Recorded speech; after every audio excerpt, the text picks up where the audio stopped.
Good morning.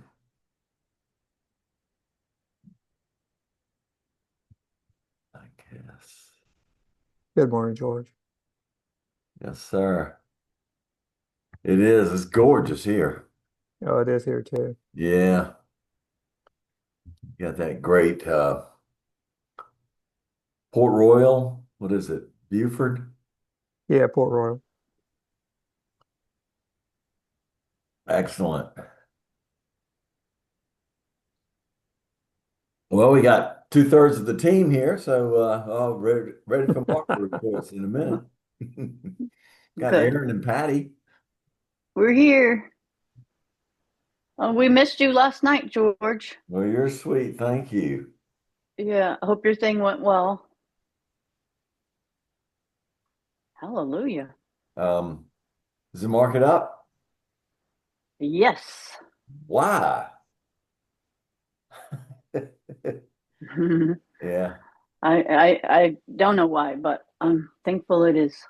Well, Yeah, we'll good. take it. Yes, Willow. Yeah. I Like I said, I was laying low until we got through the Fed meetings and the interest rate reduction. So Uh, next week. I Yeah, I agree. The market continued to go up 3 days. I stayed out and I could kick myself, but I was I afraid to jump in and then get my jaw jacked. understand. Yeah, Look, but Kyle's joined us. Tesla never disappoints. It's up $7 already. My goodness. What is Tesla is up. Tesla? It's about to go up. Now it's $8. Unbelievable. It's Yeah. crazy. I And, saw and the put. MicroStrategy bumped up yesterday too. Yeah, it's so Pretty crazy. impressive. And Kyle Clark's joined us. Good morning, everybody. Yeah, it's our featured speaker, but we got Yay. a few preliminary things to do first. Well, I can go quickly because it is 9:31 if you want me to.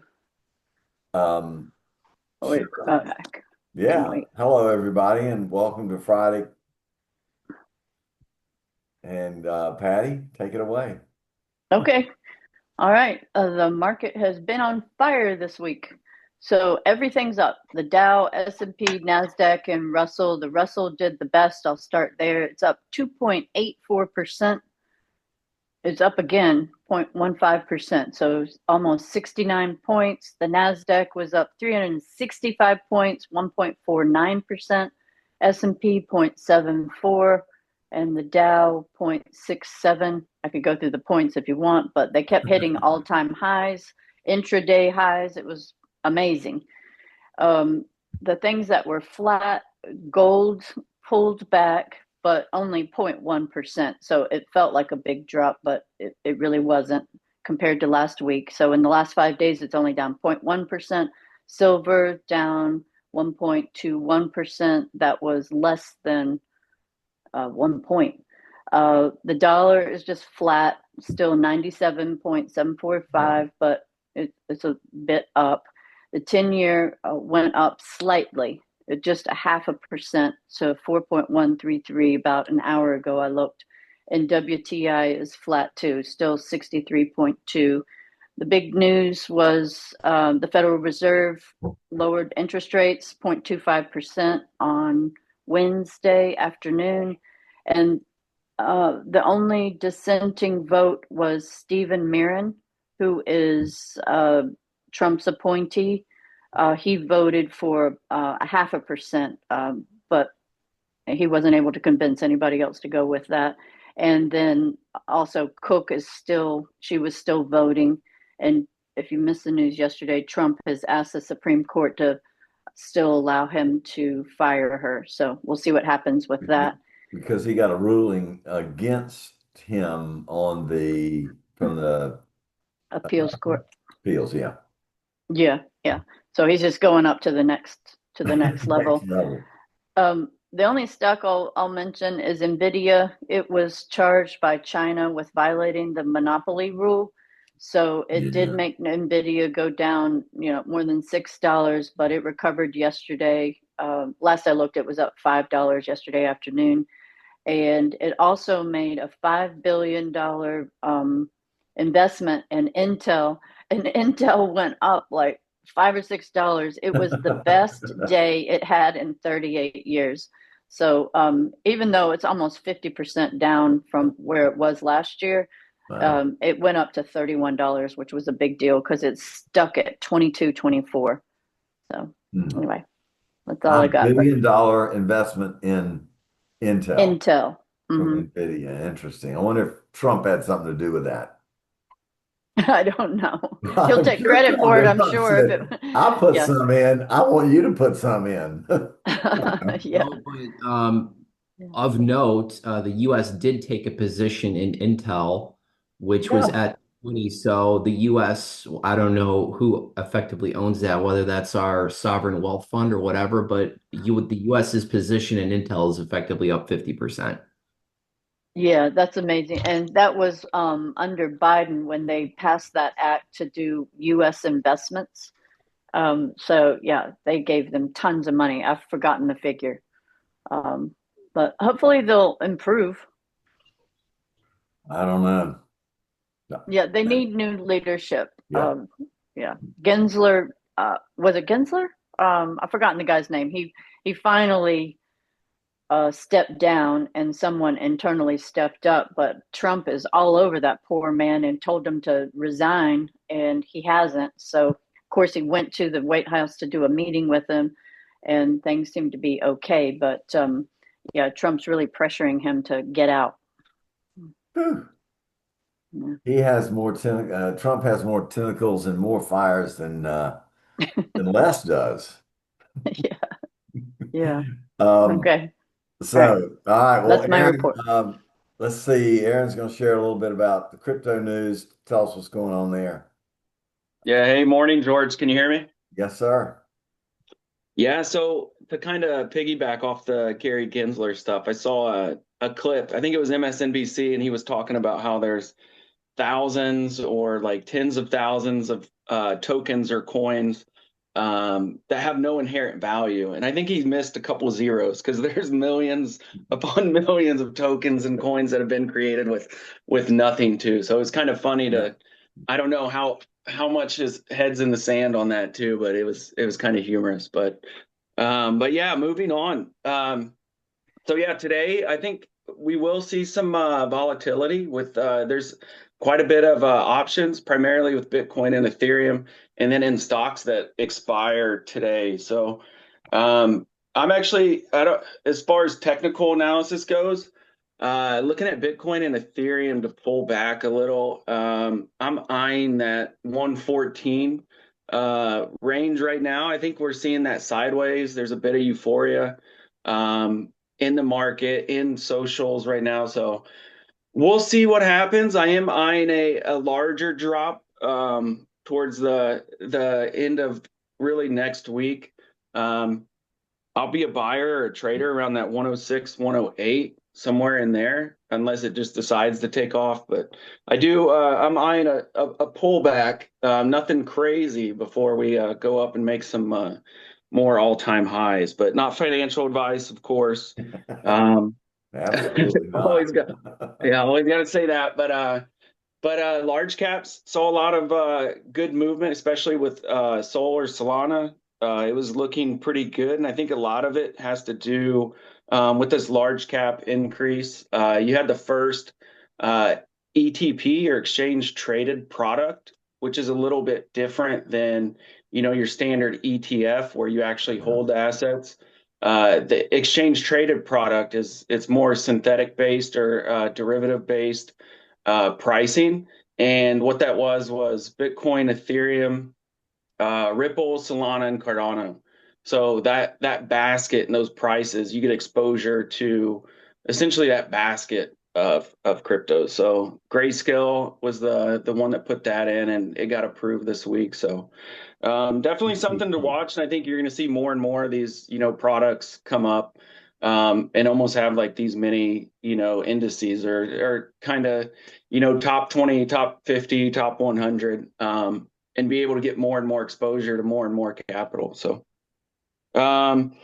along with that, ETFs, you saw some like general guidelines come out. So tokens like Crow and some of these, not top five or not top 10, kind of the pathway to getting ETF approval was kind of simplified over the week as well. I'll kind of get into the Tether USAT kind of before we introduce Kyle. But yeah, big news there. Yeah. Um, what else? Oh, so Yeah. MetaMask.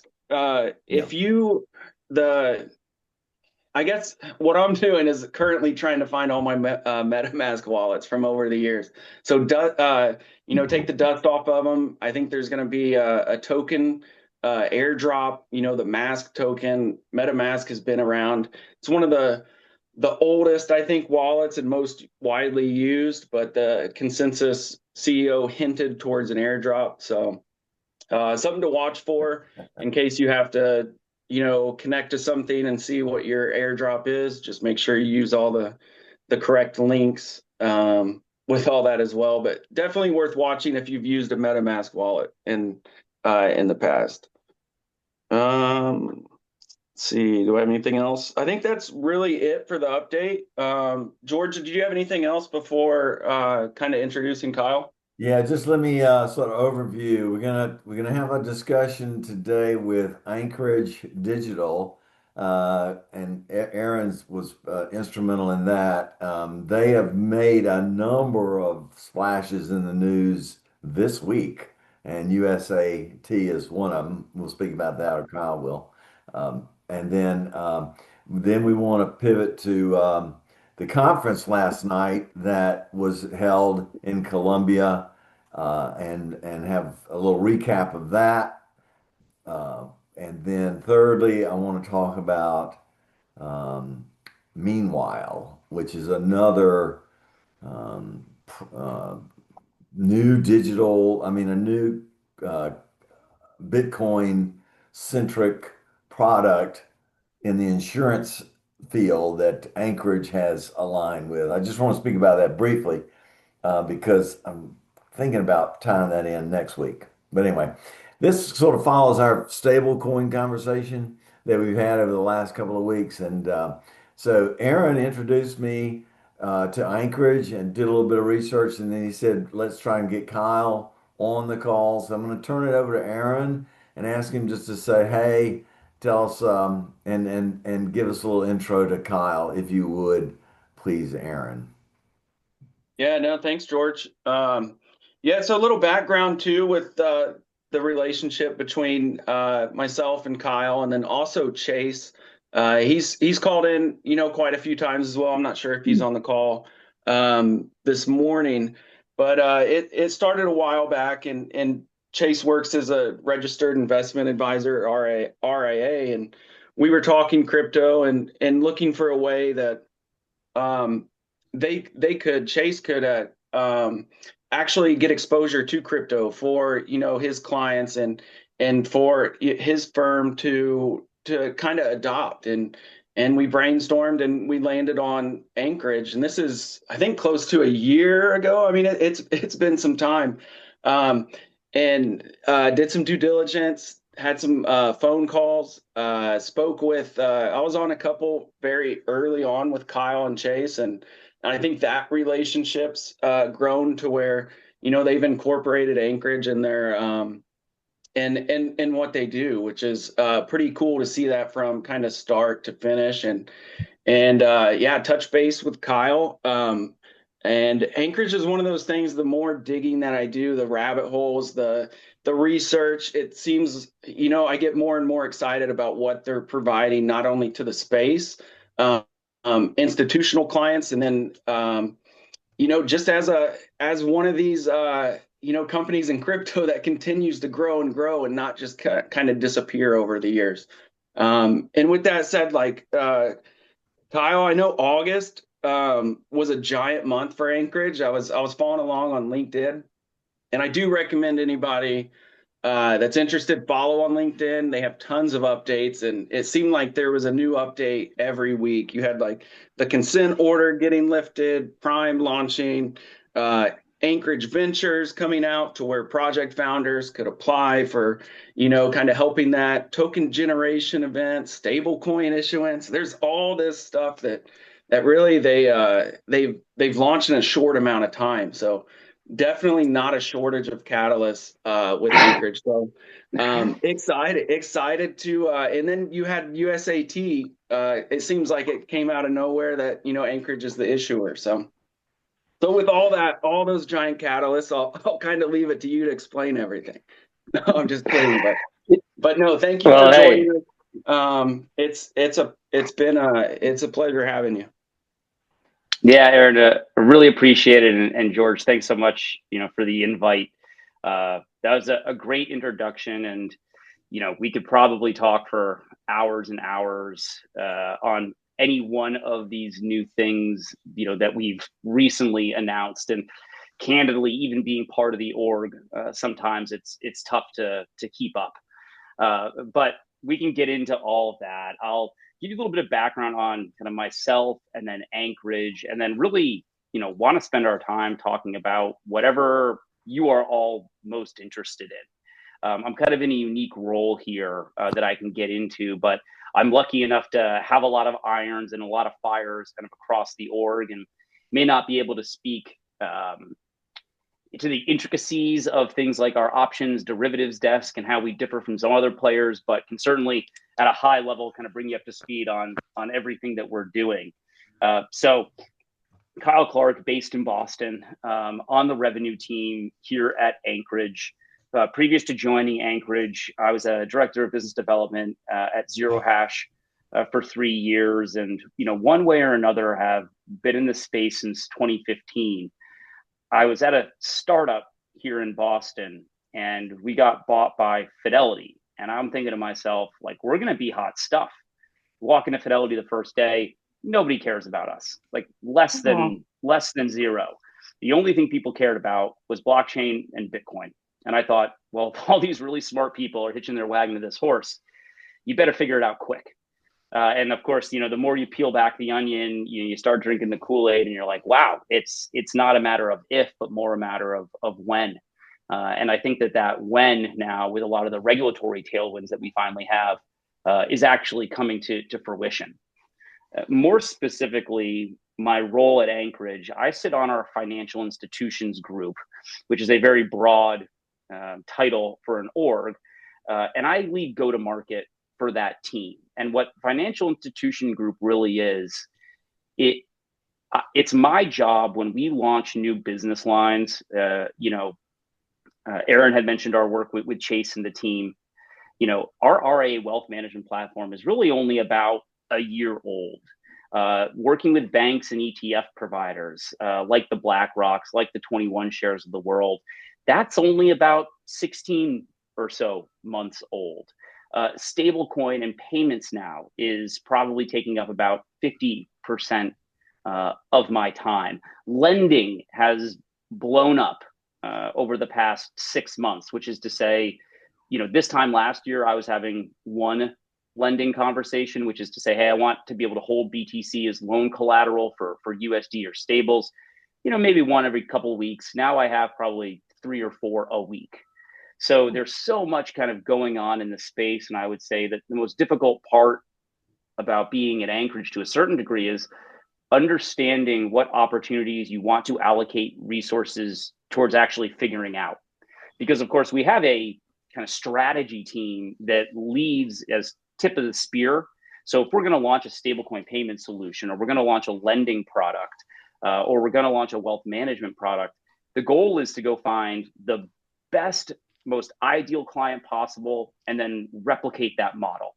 So it's my job to really come in, speak with these clients, make sure that everything at Anchorage is going to work exactly the way that they anticipate it working. But a big piece of my job is internal, because albeit we may have a strategic imperative to work with ETF providers or lenders or payment platforms, Anchorage is a federally regulated bank. And I'll talk a little bit more about what makes us unique. But what I'm really getting at is, my real boss at the end of the day here is compliance and legal, because I have to make sure that whatever model, whatever flow of funds, whatever end client we're serving keeps us on the regulatory rails, that we currently have in place. And in a lot of cases, it can be easier said than done, because even with the regulatory clarity that's coming out, there's still a lot of ambiguity out there. And, it's the compliance and the legals team job to make sure that we stay on the right side, or the good side, I should say, of any regulatory body, overseeing us. So I'll come back to that, but to kind of bring everyone up to speed on kind of who we are and kind of the founding story. Our founders were early security engineers at Square and then Docker. They like to say that we were actually a security company that became a bank. But their idea for a regulated custodian really was serving the needs of Web3 protocols, launching tokens, and their network of investors. So VCs, asset managers, hedge funds, family offices, and for a good amount of time, that was our entire clientele. And again, founded in 2017, raised at this point over $300 million from groups like Goldman, A16Z, KKR, Apollo, Visa, and a handful of others. But again, we always knew that we were going to grow out of just this Web3 ecosystem, because it was just a matter of time before these TradFi firms were inevitably going to adopt this type of technology. There are two things that make Anchorage unique compared to any other provider in the entire world. And the first is our regulatory structure. So we are the only federally regulated digital asset custodian in the US, which means we're overseen by the OCC. And while other groups may have a state trust license, there's just a higher degree of bankruptcy and security protections that happen at the federal level. So all assets that Anchorage holds are fully bankruptcy remote. We cannot commingle assets by law. We cannot rehypothecate assets by law. Every custody address that we stand up is a dedicated on-chain address. So if we're managing digital asset treasury for XYZ org, their investors can always verify balance details via the relevant block explorer. So that puts us in a pretty unique spot. Not to be macabre, but if we were wiped off the face of this planet, all of our clients' assets would be 100% recoverable. We're also regulated through the Monetary Authority of Singapore, the OSC in Canada, and we're pursuing licensing in Ireland, really with our eyes on MiCA. So that regulatory piece is a big thing that separates us. The second kind of aspect that makes us very unique is our security model. We are built on top of iOS infrastructure. And because it is a closed system, and because every iOS device has a unique secure enclave piece of hardware within the phone or iPad that actually has a unique cryptographic key that we use to take in our clients' biometric data to approve transactions. So there are no passwords here at Anchorage. And if you wanted to initiate a withdrawal from your Anchorage account, the first thing you're going to do is hold up your phone and say, verify my action with these words. And then we run an automated voice and facial recognition check. Once you pass that, we then generate a random 3-word passphrase. So Raleigh, Boston, Friday.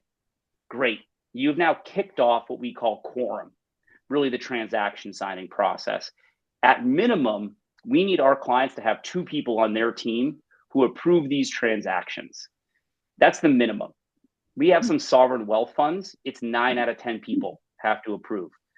You can build dual department quorum where maybe the trading team kicks things off, but then the compliance team has to approve. You can build this out however you best see fit, but eventually it's coming to somebody at Anchorage, and 24/7, 365, there's a human being reviewing these transaction details. And they're looking at things and they're saying, hey, I know George is usually down in North Carolina. Today, he just initiated a transaction from Vancouver. That is odd. We would actually reach out and actually, ask you to confirm that information. Or, hey, Aaron keeps his phone at his desk. Today, that phone has 5,000 steps. That's odd. So we are looking for any type of, fraud detection to verify with the client that this isn't truly their intent. But once we get comfortable with that, we're then marrying that data in both their private keys and their digital assets are held offline in air-gapped cold storage, which is how we store nuclear codes in this country. but we marry this data and then we broadcast that to the blockchain.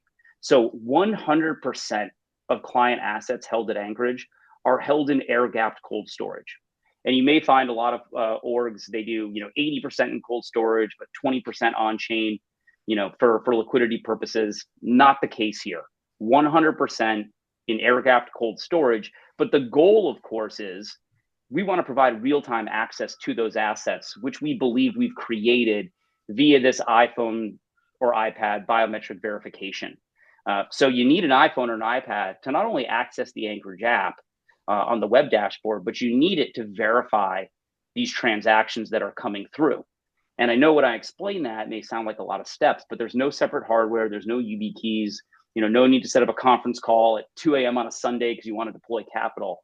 It's really real-time access to your assets within about 5 to 10 minutes or so for approval on our side.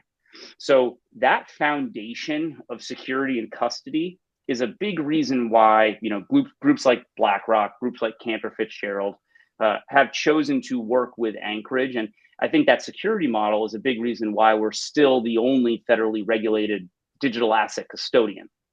But of course, on top of this digital asset custody product, we have now built all these other types of solutions. So today, we can custody US dollars.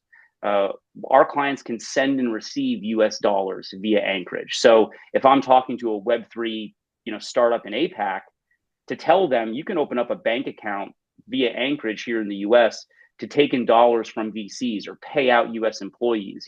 Choke point is in the rearview mirror, but orgs still have a very tough time getting banked. I think a big piece of that is the types of banks out there who are willing to provide those services to crypto companies. They have their pick of the litter. So I talked to some groups who they may have done a Series A and they've raised $15 million and they're saying, I can't get anyone at Western Alliance Bank to return my calls. Well, it's because that they're going through and they're saying, okay, well, we'll just work with these higher, more established groups. So that is still a friction point in the space. Stablecoin, and I can come to talk about some use cases here, but we support about 15 stablecoin today. We have several stablecoin rewards programs. And now with Genius regulation in place and our federal license, we are one of the only institutions that is actually qualified to issue Genius compliant stablecoin. We announced recently with Athena, we will launch USDTV as the first Genius compliant stablecoin. We expect to have that launched first week or so of October, where you'll actually be able to mint burn directly through Anchorage. George and Aaron mentioned the USAT news and our work with Tether. Genius compliance, I think, is going to be enforced about 18 months from now. The USAT rollout is probably Q1 2026 at this point. But I can tell you there is a floodgate of other stablecoin kind of waiting in the wings to launch something that is Genius compliant. I'll come back to double click on that because I think it's important. And I'll just quickly touch on, you can stake at Anchorage. Any asset you stake you're not going to have any slashing risk. We stake natively about 15 assets. We have a validator partner network where if it's not something we can support, you can connect your wallet externally. We have 3 trading desks at Anchorage now, based on geo, region and compliance considerations. We launched options, derivatives. We have now yield solutions for our digital asset treasury org, so that those, outside of staking necessarily, those assets aren't just sitting dormant, and you can generate kind of additional yield for the clients on them. So there's all these things that we're doing on top of custody. And I don't see it slowing down anytime soon. I will go back and talk about some of the stablecoin stuff specifically, because of course we saw Genius come through, and that really puts us in a good position and enables a lot of use cases on a global, almost B2B remittance scale. I can spend some time talking about that, and I know we've got several people on the call, but I would say, just to make sure that I'm actually talking about things that people are interested in, George and Aaron, kind of what's top of mind, and of course, this is the first time I've been able to join you, but if there's any type of reoccurring theme in the conversation, it could be the Bitcoin L2 ecosystem or what we're seeing in stablecoin. I want to be sure I'm talking about kind of what everyone's most interested in. Yeah, no, thanks, Kyle. Yeah, that was a great overview. But really the past couple weeks we've been touching on stablecoin, with that Genius compliant. And, if you could go into a little bit more depth with that, too, whether it looks like, other partners or what the future looks like outside of, Tether. Anything on that I think would help. George, did you have anything additional?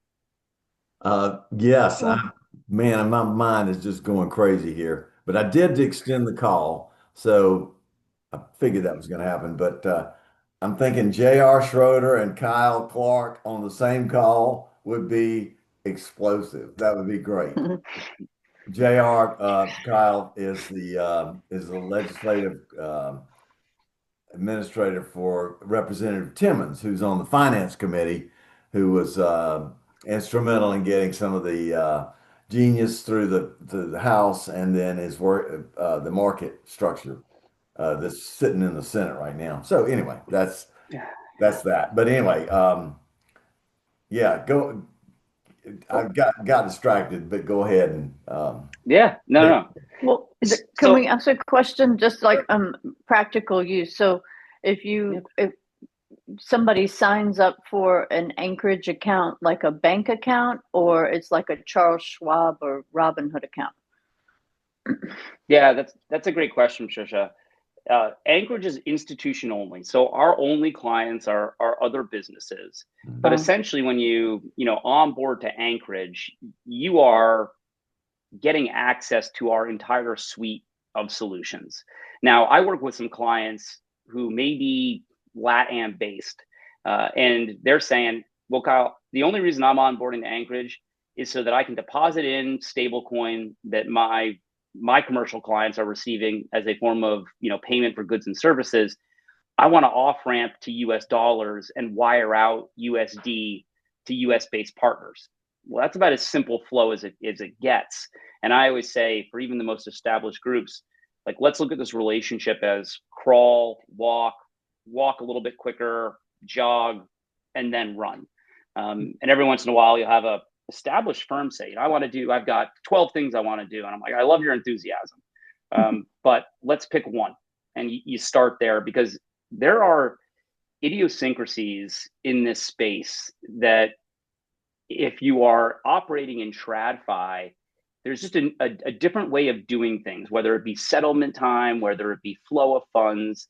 There are wrinkles. And then, of course, if you're talking to someone who's Web3, it's kind of the opposite side of the aisle. They expect everything to move and happen the way it happens in crypto. And that's not the case. Particularly if fiat, which is very much so first mile, last mile still today, you're going to still suffer normal settlement times. That's something that, it's funny too, because when I talk about that remittance use case on the TradFi, I'll say, hey, if your clients are receiving stablecoin as a form of payment, they're sending that to you at Anchorage at midnight. We can auto sweep, convert to USD, so next day you can wire out funds. So T+1, and they're like, oh my gosh, that's incredible. I'm like, yeah, it's pretty awesome, isn't it? Now I have that same conversation with Web3 orgs, and I say, take in the USD, USD, USDT, we'll liquidate for US dollar, and then you can send it out next day. And they're like, oh, awesome. So if you sell my stablecoin at midnight, I could wire out funds at 12:01 a.m. But, well, yeah, you could initiate it, but it's not going to go out until tomorrow morning. And they're like, well, why? I'm like, well, that's how the wire settlement system works. And they're like, well, at 9 o'clock every day. I'm like, sometimes it's longer than that. They're like, what do you mean sometimes? So there's always kind of this expectation management that needs to take place. But to go back to your question, whether it's US dollar custody, digital asset custody, staking, trading, it's all provided through the same type of Anchorage interface. It's really a matter of, and I always tell the team this, like, let's make sure we're driving value for the actual use case of why they're talking to us in the first place. Like, let's not jam margin trading down their throat. Yeah, there may be an application for it, but let's get them up and running. Let's get them comfortable, and then you can really expand, from there. So I would hold the conversation, but anybody else want to jump in here? I know you got 1,000 questions. I've got a quick question, Kyle. So I run a small hedge fund, and I've been thinking about a cool feature would be if hedge funds were able, or hedge fund holders were able to tokenize their positions so that if they had other positions at other hedge funds or whatever that got into trouble, they could pledge, if the hedge funds holdings were tokenized, they could pledge those as collateral to post treasury bonds or something else to fill maybe margin calls somewhere else. Does your platform offer that sort of tokenization since you're a custodian? Yeah, that's a great question. And we're certainly seeing this use case play out, whether it be like the deployment of a model marketplace where investors who tokenize these funds can kind of really quickly kind of reallocate assets. While at the same time, kind of creating these products to kind of hedge risk simultaneously. So it's certainly something that we're seeing now. To answer your question directly, Anchorage in turn, we do not have our own tokenization type of solution. So if someone brought this type of product, I'd say we can certainly custody the asset once it's tokenized. So of course, depending on the protocol, but we support over 400 assets today. But I would say, I would facilitate an introduction to a Securitize or a Tokeny or a Zconomy and say, work with this firm. That's really what they do very well. Once the asset's been tokenized and minted, you could mint it into your Anchorage wallet to then manage that collateral across other counterparties. Okay. And then do you work with any clearing agencies like DTCC or someone else? Not DTCC directly. On the trading side, yes, certainly. And I would say several on a global scale. A lot of our liquidity providers have a clearing agent of choice. So if we can kind of align and keep everybody happy in that way. And of course, for us, our clients are great lead generators. So if a client comes to me and says, "Hey, I really wish you could do XYZ with a particular liquidity partner," I'm like, "Fantastic! Like, would you mind introducing me?" Because the truth is, if this client wants it, there's probably other clients who want it, and they probably don't realize how many of their clients are maybe dipping their toe into this new ecosystem until someone kind of puts it in front of them. And that's something I say to RIAs in particular all the time. I'd say 90% of my RA and wealth management conversations are, "Hey, I've got a client who's got $5 million of Bitcoin. They just need a place to put it in some type of tax structure. I know the technology is not going anywhere, but I don't understand it, so I don't sell it. Just give me something for the Bitcoin." I'm like, "Okay, great. Like we've got a really easy solution for you, but you should know the reason you don't think more of your clients have Bitcoin is, well, you don't bring it up, rightfully so, because you don't understand it. But if you tell them we have a solution for this, you will see many more people come out of the woodwork than you expect. You don't go to the grocery store and ask for a hammer unless you know they sell a hammer. I mean, you certainly would if you're at Walmart buying your groceries and hardware in the same place. So a lot of times it's just a matter of kind of dispelling the myths. I think I was even embarrassed to tell my financial advisor how much of my portfolio is allocated to crypto. So, that's a real thing. People don't like to say how much Bitcoin they own, because, to a certain degree, they may come off as irresponsible. But the truth is, 82 million Americans own digital assets today, one way or another. Yeah. And particularly as this generational wealth shifts from kind of the baby boomer age now to their children. And I talk to wealth advisors who say, "Hey, I'm offering this to acquire clients because, listen, I either they're trying to pull funds from Coinbase or they're saying, I know my clients are allocating their assets there because I manage their entire, fiscal life, and they've got 3 million, 5 million, 10 million sitting over in their Coinbase account. Like, what can I do with that?" Last quick question. Can I create a stable coin that's convertible into US dollars, but it's backed by Bitcoin on your platform? You certainly can. It wouldn't be Genius compliant, but you could certainly do it. So, and to kind of talk a little, sorry, Patrick, I know you're about to say something, but just to kind of finish that train of thought. So in that type of situation, and we see this a lot in like the BTCL2 space, what we're really doing is we are creating almost these escrow trustee accounts where liquidity partners are depositing their Bitcoin into a wallet at Anchorage, essentially managed by the liquidity partner, our client, and Anchorage, where both of these counterparties essentially have access to the wallet that's holding the Bitcoin, but the Bitcoin cannot leave unless all three of us agree to it, with the exception being some type of default occurs.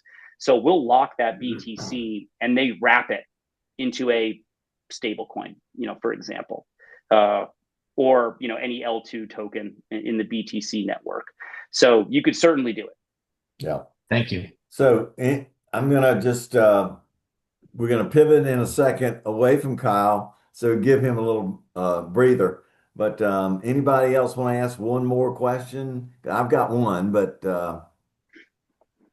No, sounds go really ahead. interesting. Yeah, Kyle, George, appreciate the opportunity.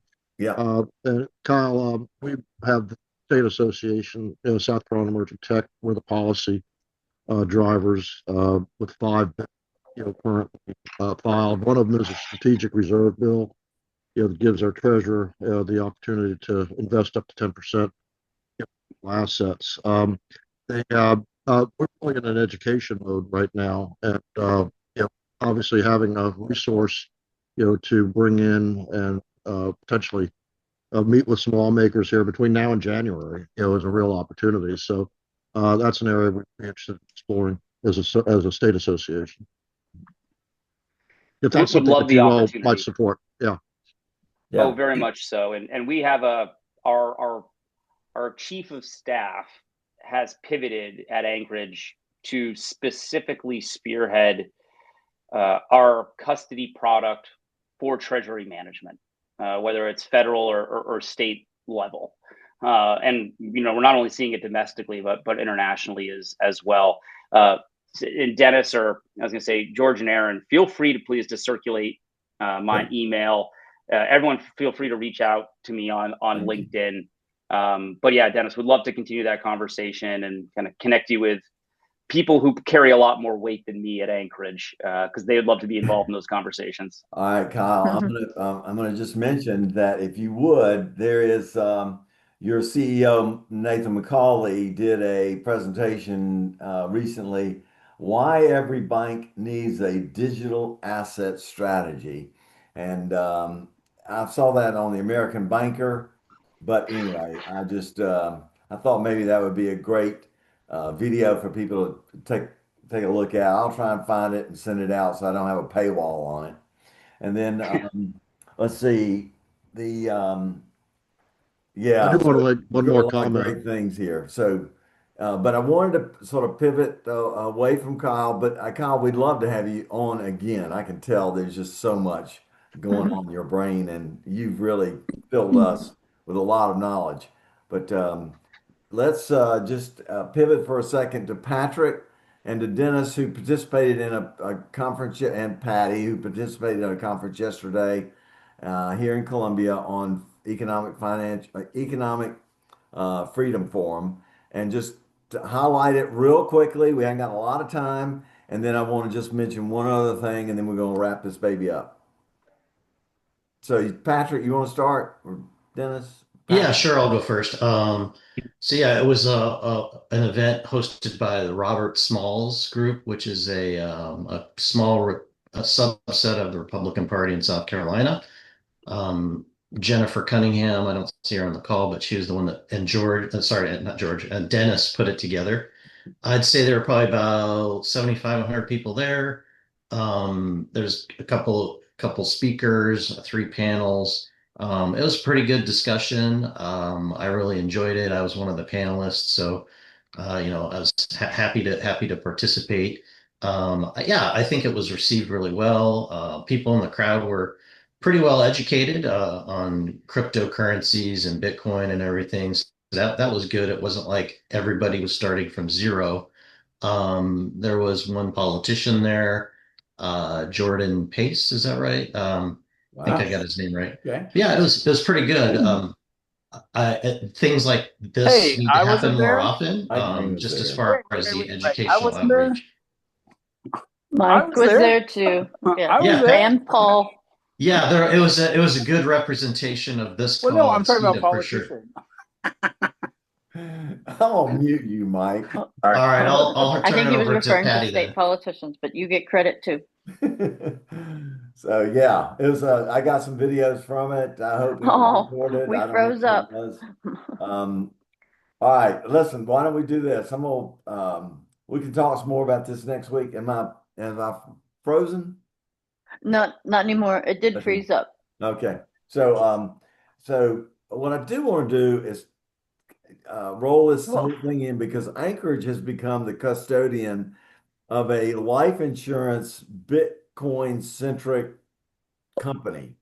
So their idea is to allow you to hodl your Bitcoin in their life insurance policy, and then the custodian is Anchorage Digital Bank. And you heard that the massive wrap that goes around the custody feature from Kyle, which is amazing. But you do have to have an iPhone. But anyway, and so I wanted to wrap that into maybe that conversation, excuse me, um, next week. So why don't we do this? Why don't we just well, say thanks to everybody? Anybody else got anything? Otherwise, we got a I Missouri feel like football we game should. this Yeah, Saturday. Go ahead, the Patty. meeting was great yesterday. I just want to say that, and we did have. I feel like Patrick didn't get enough questions on the panel, but we had Floyd, Paul, Patrick, of course Dennis, because he was helping organize with Jennifer, and Jerry Dwyer and Mike Green. So we did have good representation at the meeting. The And call had one good of the things, representation. Okay. yes. And I was fascinated by the pastor who was so an early adopter, and he is a consistent educator of his parish, investing in Bitcoin and just trying to help people personally and with the supporting the church. And he was so advanced, more advanced than a lot of people we speak with, trying to explain how you could contribute to the church with your phone. It was just, I was really shocked by that. So that was great. The keynote speaker was fascinating, and um, talking about freedom, which I know um, we emphasize here, but I think he really drove that home of trying to protect your privacy. All the speakers were great. Yeah, I thought it was wonderful. I wish it could have gone on, but it was a long time to sit, but it was great. Yeah. Yeah, so A plus. the pastor's Yeah. son is a welder, and he takes all of the money he earns from welding and plows it into crypto. That's amazing. I think Yeah. that's great. Yeah. All right, Yeah. Dennis, yeah, you wrap it up and let's get out of here. I know Oh, you had a well, good time. I just want to comment on Patrick's hat. Um, I think everybody needs one. Yeah, there you go. Thank Right you, on the Kyle. money. Yeah, show on the backside. Show 'em, yeah, let's get the graphics out there. Yeah, we worked hard on all this. I want to thank Jennifer, obviously, for all she did in putting this together. We've been at this for really a month in getting that program put together. It was a really a Herculean effort in that time frame, and we're looking forward Yeah. to potentially putting this together as a road show and really trying to bridge divides. What this represents really is how this initiative really is a rural economic development initiative. The outreach that the South Carolina GOP is doing through Robert Smalls, they're focused to raise money for a monument, for Robert Smalls on the State House grounds. Obviously, our focus on advancing policy in South Carolina, to really, clarify the regulatory structure in the state so that we could attract the best and the brightest to the state. That really is the focus, and how we bring that to South Carolina, how we bring more venture capital in. That those are all subsets of of getting this policy moving. So between now and January. Obviously, anybody that wants to get involved in the education process, certainly starting with Representative Pace as a sponsor of the strategic digital reserves bill. Also co-sponsor of the bill that that will eliminate capital gains taxes on crypto trading. Those are just two of the examples that we just more politicians need to understand what's going on. Dennis. Pure I'm and telling simple. you. So thank you so that's much. I see that as an opportunity, not an obstacle, Dennis. no, it's not. Yeah, absolutely. Yeah. Everything's an opportunity. That's the beauty of where we are right now. All right, well, let's wrap it up and just everybody, Kyle, be on side conversation with you as well. The rest of y'all, thank you so much for being with us and have a great weekend. Go Cox and have a Well, wonderful. George, can I mention the astrology because it's kind of important? Yes, Okay, so absolutely. Sunday we have a solar lunar eclipse. Remember we had a solar, lunar eclipse. And the moon and Venus are moving into Virgo. And so this is your last opportunity. You have 3 days. Your moon represents your emotions. Venus is your personal values. So you're going to do an evaluation of those. But don't forget, you're supposed to be purging people, behaviors, material objects that no longer are necessary in your life, because this is like the end of the portal that opened with the lunar eclipse. So this is a solar eclipse, okay? And this is like bringing an end to many things in your life to prepare you for the new beginning. Okay, so Sundays are really important. So So 3 days to get rid of the material excess that we have. yes, and Material clean up your things, closet. bad behaviors. Yeah. Even if you just recognize it, that you need to continue working on it, because it's hard to get rid of a behavior in 3 days. But just recognizing, because you're preparing yourself, remember, for February 20th. That's right, February 20th. Right. Well, I'm more focused on the material excess. Anybody wants to pull up, in my driveway, I emptied out 4 storage containers, between last week and this week, and I got 1 more to go. So, Yay. It'll make you feel better. Bring your trailer. Okay. All right, guys. Okay. Thank you all. Appreciate it. Okay. All. Have a great weekend. All right. Thank you.